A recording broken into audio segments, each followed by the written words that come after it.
விடுமுழக்கம் சொந்தங்கள் அனைவருக்கும் இன்றைய வணக்கங்கள். இன்றைய நாள் 3ஆம் நாள் ஜூலை மாதம் 2026ஆம் ஆண்டு வெள்ளிக்கிழமை. இன்றைய நாளின் செய்திகளோடு நாங்கள் இணைந்து கொள்ளலாம். இன்றும் பற்பல செய்திகள் இருக்கின்றது.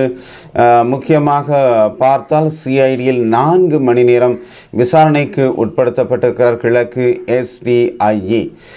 அவர் மீதான விசாரணையாக பாதாள உலக கும்பலுடனான தொடர்பு பற்றிய அவர் மீது வாக்குமூலம் புறப்பட்டிருக்கிறது. குற்றப்புலனாய்வு திணைக்களத்தில் நேற்று 4 மணித்தியாலங்கள் வாக்குமூலம் அளித்த பின்னர் கிழக்கு மாகாண சிரேஷ்ட பிரதி போலீஸ் மா அதிபர் பரண ஜெயசுந்தர அங்கிருந்து புறப்பட்டு சென்றிருக்கின்றார். ஒழுங்கமைக்கப்பட்ட குற்ற செயல்களில் ஈடுபடும் பாதாள உலக குழுவின் முக்கிய புள்ளியாக கருதப்படும் கெகல் பாத்ரா பாத்மே என்பவருடன் நெருங்கிய தொடர்புகளை பேணியதாக எழுந்த குற்றச்சாட்டு தொடர்பிலேதான் அவருக்காக விசாரணைக்காக நேற்று காலை அழைக்கப்பட்டிருக்கின்றார்.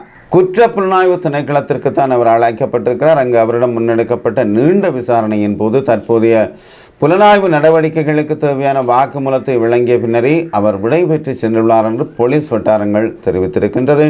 இந்த விவகாரங்கள் தொடர்பில் குற்ற புலனாய்வு திணைக்களத்தினர் மேலதிக விசாரணைகளை முன்னெடுத்து வருகின்றனர் என்றும் தெரிவிக்கப்பட்டுள்ளது. இதே நேரத்திலே சாலையிடம் கடவு சொற்களை கேட்டால் மீண்டும் பாரிய பிரச்சனை ஏற்படும் என்று சொல்லியிருக்கிறார் கம்மின்பல அரச புலனாய்வு சபையின் முன்னாள் பணிப்பாளர் மேஜர் ஜெனரல் சுரேஷ் சாலை தனது கைபேசி மற்றும் மடிக்கணனியின் கடவு சொற்களை விசாரணை அதிகாரிகளுக்கு வழங்குமாறு கட்டாயப்படுத்தக்கூடாது என்றுதான் ஹெல உரிமைய கட்சியின் தலைவரும் முன்னாள் அமைச்சருமான உதய கம்மின்பல சொல்லியிருக்கிறார். அதற்கான 4 முக்கிய விடயங்கள் இருப்பதாகவும் அவர் சொல்லியிருக்கின்றார். கொழும்பில் நடைபெற்ற ஊடகவியலாளர் சந்திப்பிலே தான் கம்மின்பல இந்த விடயத்தை சொல்லியிருக்கிறார். சுரேஷ் சாலைவுக்கு நீதிமன்றம் பிறப்பித்த உத்தரவை தாம் மதித்தாலும் அத்துடன் உடன்படவில்லை என்றும் அவரது சட்டத்தரணிகள் குழு இதற்கு எதிராக மேன்முறையீடு செய்யும் என எதிர்பார்ப்பதாகவும் அவர் குறிப்பிட்டிருக்கிறார். அங்கு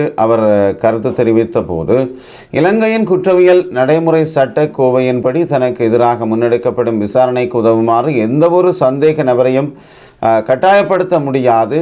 சந்தேக நபர் ஒருவர் தனக்கு எதிரான விசாரணைகளுக்கு ஒத்துழைக்க வேண்டிய அவசியமில்லை என்பதுடன் அவர் விரும்பினால் மௌனமாக இருப்பதற்கான முழு உரிமை அவருக்கு உண்டு. விசாரணை அதிகாரிகளோ அல்லது அரச பிரதிநிதிகளோ கடவு சொற்களை வழங்குமாறு சந்தேக நபர் மீது தேவையற்ற அழுத்தங்களையோ அச்சுறுத்தல்களையோ அல்லது தூண்டுதல்களையோ பிரயோகிக்கக்கூடாது. அவ்வாறு செய்வது சட்டவிரோதமான செல்வாக்கை செலுத்துகையாக மாறும். தற்போதைய அரச பிரதிநிதிகளின் பொதுவெளி கூற்றுகள் அத்தகைய அழுத்தங்களை உருவாக்குவதாக அமைந்துள்ளது என்றும் அவர் சொல்லியிருக்கின்றார்.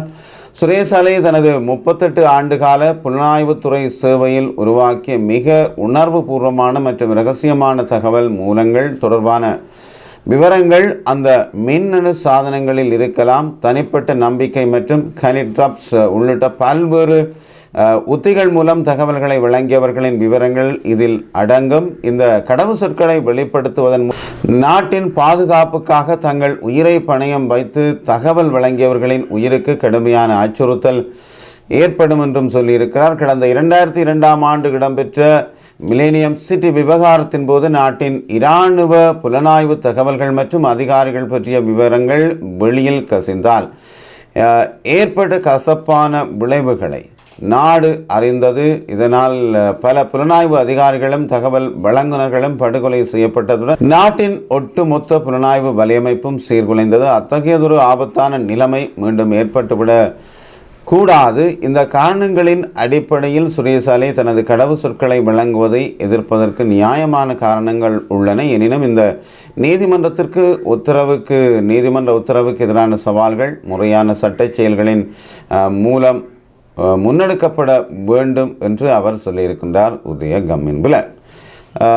இந்த கடவு சொற்களை வழங்க சொல்லியிருக்கிறது நீதிமன்றம். அது யாருக்கு வழங்கப்பட போகிறது என்றால் அரசுக்குத்தான் வழங்கப்பட போகிறது. அரசின் விசாரணை பிரிவுக்குத்தான் இது வழங்கப்பட போகிறது. அப்படியாயின் அந்த தகவலை அரசுக்கு வழங்காமல் மறுப்பதற்கு என்ன விடயம் அங்கே பொதிந்திருக்கின்றது? எவ்வாறான பல ஆபத்தான விடயங்கள் பொதிந்திருப்பதாகத்தான் தோற்றம் பெறுவதாக சொல்லப்படுகின்றது.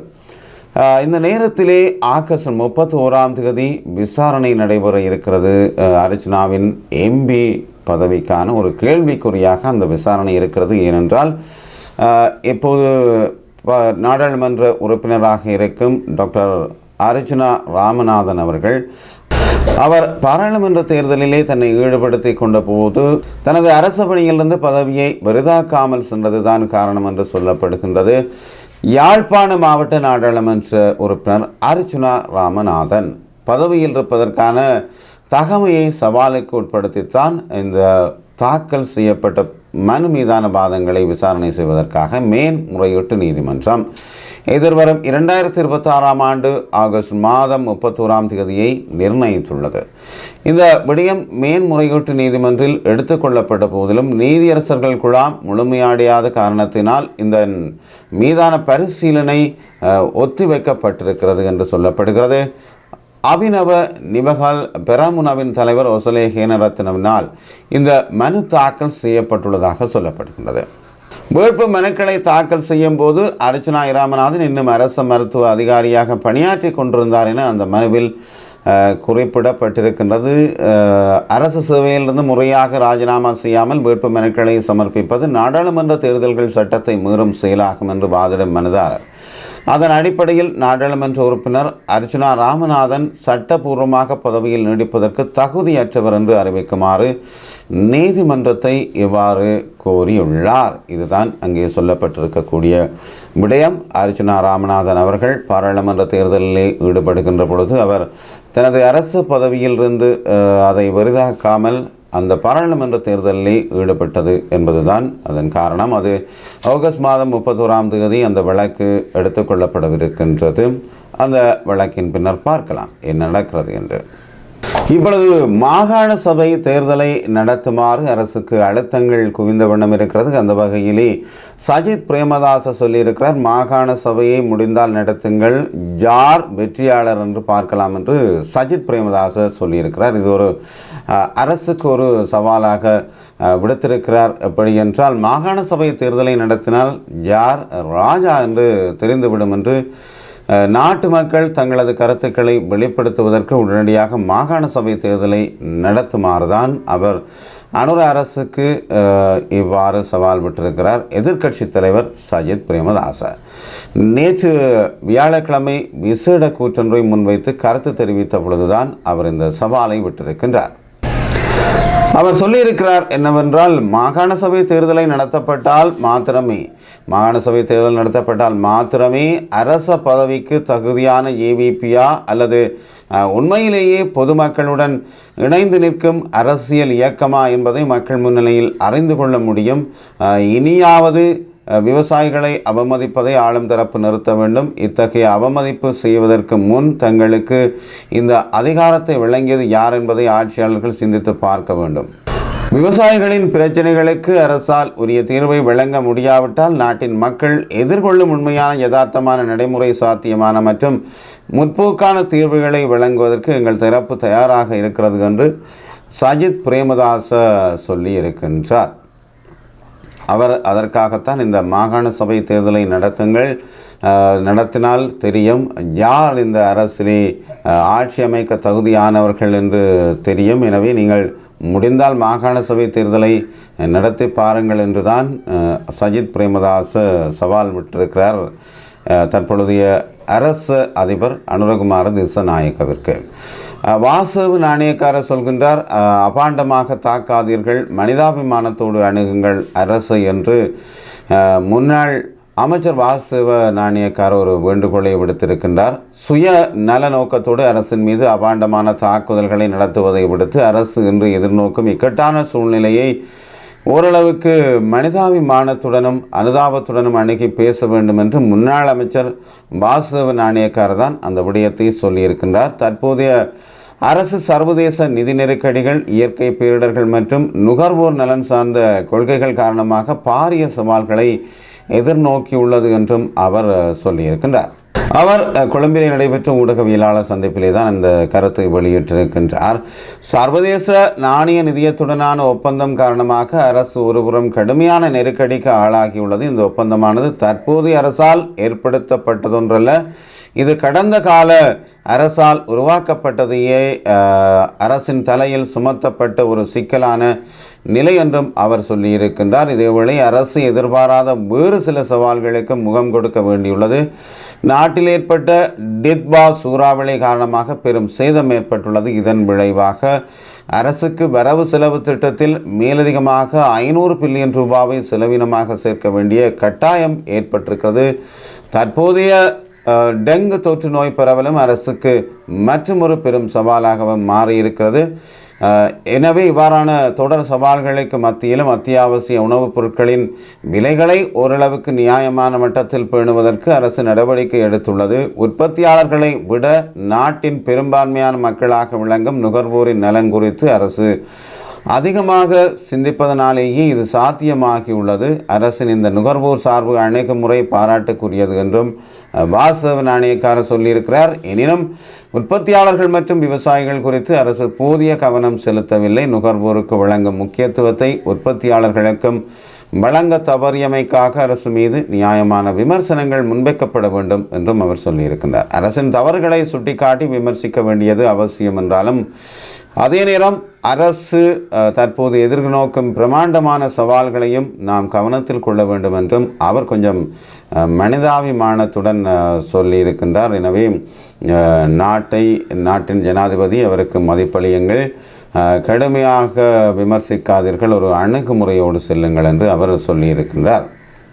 மேலும் ஒரு செய்தியாக பார்த்தால் மக்களுக்கு பொய்மூடையாம், விவசாயிகளுக்கு அவமதிப்பாம், அரசை இவ்வாறு சொல்லியிருக்கிறது ஐக்கிய மக்கள் சக்தியின் கர்ச ராஜ கருணாதான் இவ்வாறு குற்றம் சாட்டியிருக்கிறார். நீண்டதொரு விடயத்தை அவர் சொல்லியிருக்கின்றார்.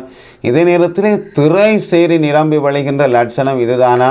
ஏழைகள் முதல் பணக்காரர்கள் வரை தவிக்கும் நாடு, சம்பள உயர்வை வழங்குமாறு அரசுக்கு மொட்டு கட்சி இவ்வாறு அழுத்தம் கொடுத்திருக்கின்றதாம். இதே நேரத்திலே கேப்பாய்ப்புலவிலே எதிர்வரும் ஞாயிற்றுக்கிழமை மாபெரும் ஆர்ப்பாட்ட பேரணி ஒன்று நடைபெற இருப்பதாக சொல்லப்பட்டிருக்கின்றது. மக்கள் தமது காணிகளை விடுவிக்க கோரி அங்கே தொடர் போராட்டத்தில் ஈடுபட்டிருக்கின்றார்கள். ஞாயிற்றுக்கிழமை மாபெரும் போராட்டமாக நடைபெறும் என்றும் அறிவிக்கப்பட்டிருக்கிறது. தங்கள் சொந்த நிலங்களை, தங்கள் வாழ்நிலங்களை, தங்களின் பொருளாதாரத்தை தேடக்கூடிய அந்த நிலங்களை விடுவிக்குமாறு கோரியே அங்கு இந்த ஆர்ப்பாட்டம் நடைபெற இருக்கின்றது. இதே நேரத்தில் கிளிநொச்சியிலே மாணவர்களுக்கு சிகரெட்டை வைத்தமைக்காக 13 கடை உரிமையாளர்களுக்கு எதிராக சட்ட நடவடிக்கை எடுக்கப்பட்டுள்ளதாக சொல்லப்படுகின்றது. உண்மையில் கிளிநொச்சி மண் என்பது ஒரு விடுதலையின் ஆணி வேராக இருக்கக்கூடிய கிளிநொச்சி மண்ணினை இவ்வாறான கல்வியை சிதைக்கின்ற ஒரு நடவடிக்கைகள் தான் இதன் மூலம் வெளிப்படுகின்றது இல்லையா? மாணவர்களுக்கு சிகரெட்டுகளை விற்பனை செய்திருக்கின்றார்கள். அதை புலனாய்வு அதிகாரிகளின் ஊடாக கண்டுபிடிக்கப்பட்டு இப்பொழுது 13 கடை உரிமையாளர்களுக்கு எதிராக சட்ட நடவடிக்கை மேற்கொள்ளப்பட்டிருக்கு. நல்லது அன்பு சொந்தங்களே, இது இடைமுழக்கத்தின் செய்திகள். இதுவரை இணைந்திருந்தீர்கள். மீண்டும் இன்னும் ஒரு செய்தியூடாக உங்களை சந்திக்கும் வரை விடைபெறுகின்றேன். நன்றி, வணக்கம். அன்புடன் சக்திவேல். தொடர்ந்தும் உங்கள் ஆதரவை நல்குங்கள்.